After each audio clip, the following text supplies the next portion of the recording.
Hi, this is Paul Zelizer with another video. Do you ever get tired of social media? Just like, oh my gosh, the drama and the noise and just there's so many different things going on all the time. I've been talking to a number of conscious entrepreneurs who are feeling what I would call social media fatigue.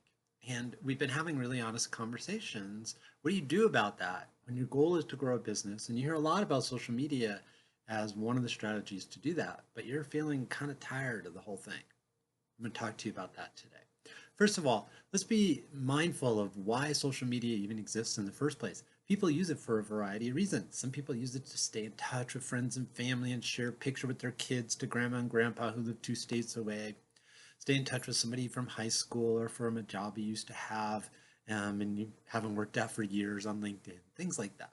Other people are like maybe you and I are there to grow a business and see it as an opportunity to connect with people. Other people are there for more social reasons, a band that I like and what's going on at a brewery or, a venue or which movies are cool and things like that.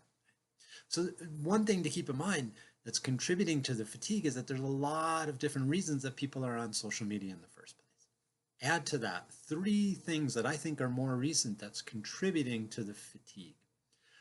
One is that the algorithms are changing.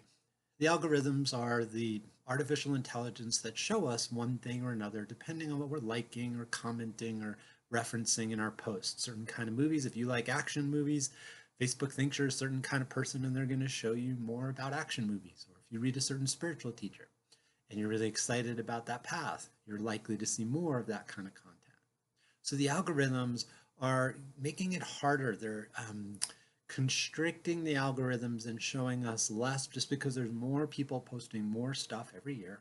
And so the algorithms are making it harder for our content to get found by the people that could benefit from your services. The second one is that there's just lower conversion rates I'm hearing, not for everybody, but from a significant number of entrepreneurs who are using social media. If you go back 5 years, certainly if you go back 10 years, there were just less people using social media to grow a business.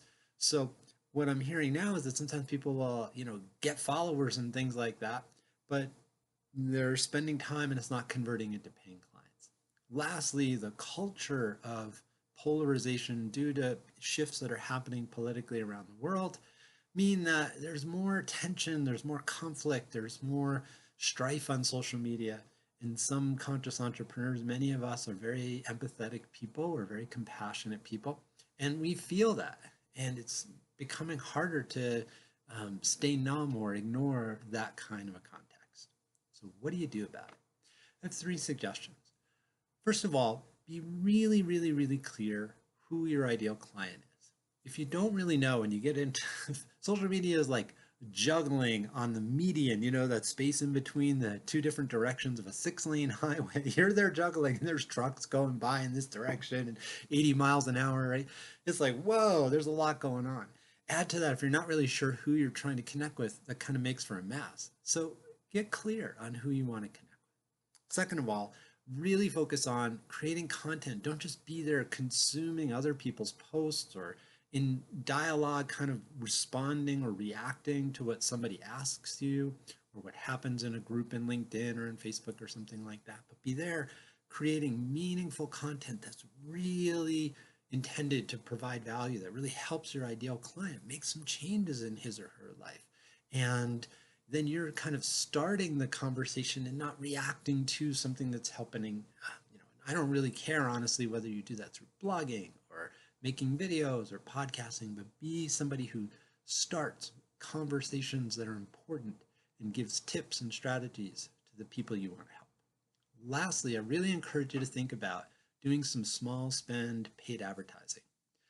What that means is you do something like create a video or write a blog post. You take your content and you use something like Facebook or Instagram's in-house advertising tools to get it in front of really good audiences.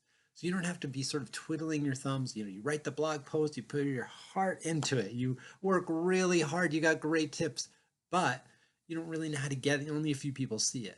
With $100 or $200 a month, thousands of people can have that go through their stream on social media.